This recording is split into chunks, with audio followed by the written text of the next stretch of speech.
আসসালামু আলাইকুম ওয়া রাহমাতুল্লাহি ওয়া বারাকাতুহু। সমাজ সংস্কারের পন্থায় আমাদের একটা সমস্যা আছে।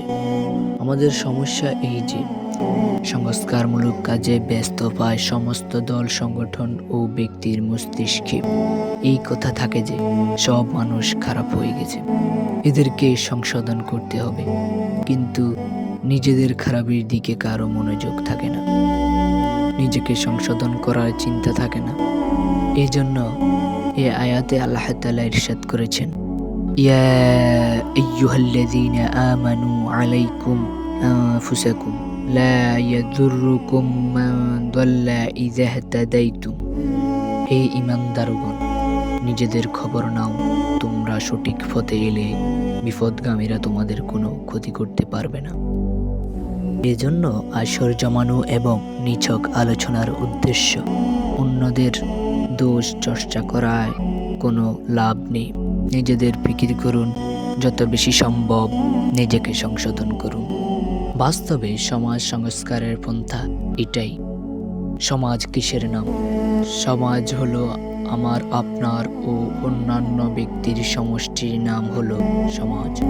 তাই প্রত্যেক ব্যক্তি যদি নিজেদের সংশোধনের চিন্তা করে যে আমি ঠিক হয়ে যাই, তাহলে ক্রমান্বয়ে পুরো সমাজ ঠিক হয়ে যাবে।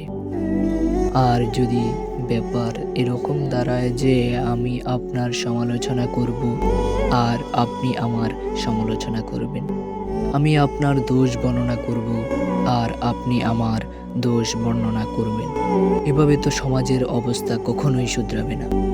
বরং নিজেকে নিয়ে চিন্তা করুন।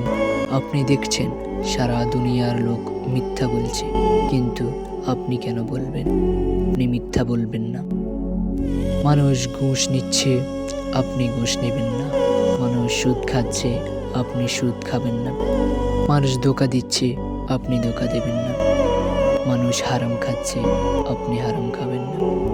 এর তো কোনো অর্থ নেই যে লোক সমাবেশে বসে বলছে যে মানুষ মিথ্যা বলছে, তারপর নিজেই সকাল থেকে সন্ধ্যা পর্যন্ত মিথ্যা বলে যাচ্ছে।